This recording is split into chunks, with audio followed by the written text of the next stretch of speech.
Good morning guys. So karon uban ko as start my fitness journey. So karon nakauna ko nga mudagan, ambot gikapoy yung taon ko. Nag-shorts lang ko daan in kaso nga maka-decide ko nga mudagan. Lami kay matulog balik. So karon guys, mamili sa tag medyas giatay ambot ani nga wala man tay medyas ani nga pangdagan in tawon ambot. Unsa man mudagan pata ani gikapuya ni Wa man tay sakto nga gamit. Kanina lang medyas, bahalag buslot. Bahala na ni, let's go.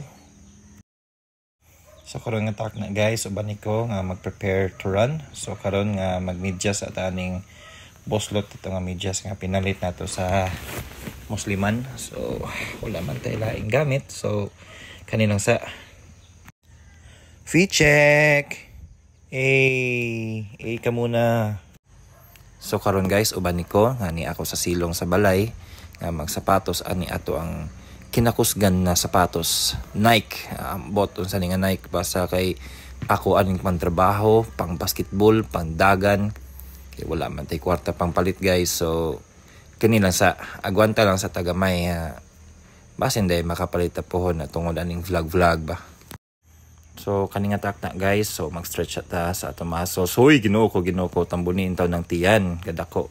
So the most important thing before you run is to stretch your muscles. So, ambot ani nga stretching og sakto pa ba ni? Basta kay ni-stretch ni inat ni atong lawas. So, para dili mabigla atong mga muscles atong ipang-stretch. So, to avoid injuries and to avoid muscle inflammation. Chares, ambot unsa lang ipang storya.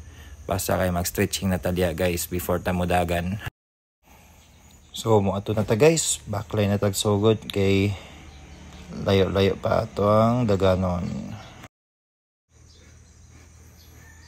Uy atong cellphone nabilin sa na tog vlog ani ron.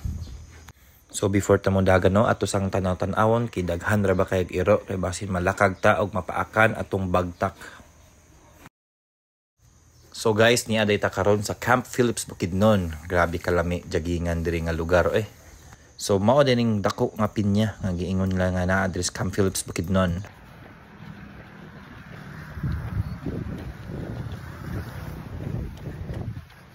Guys, kapuya Ay enter mo ko Ulit ta. Maning nakakapoy diri guys. Saka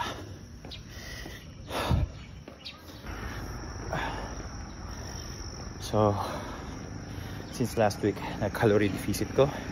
I stayed under 1,000 kcal per day. But not that strict.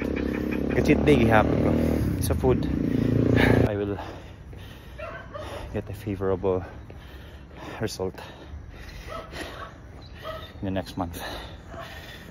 So guys, nakaulit na gid in town ta sa balay kapuya sa kong tiil. So I did 3 kilometers of running with an average of 8 minutes per kilometer. So karon we will do a post-run stretch.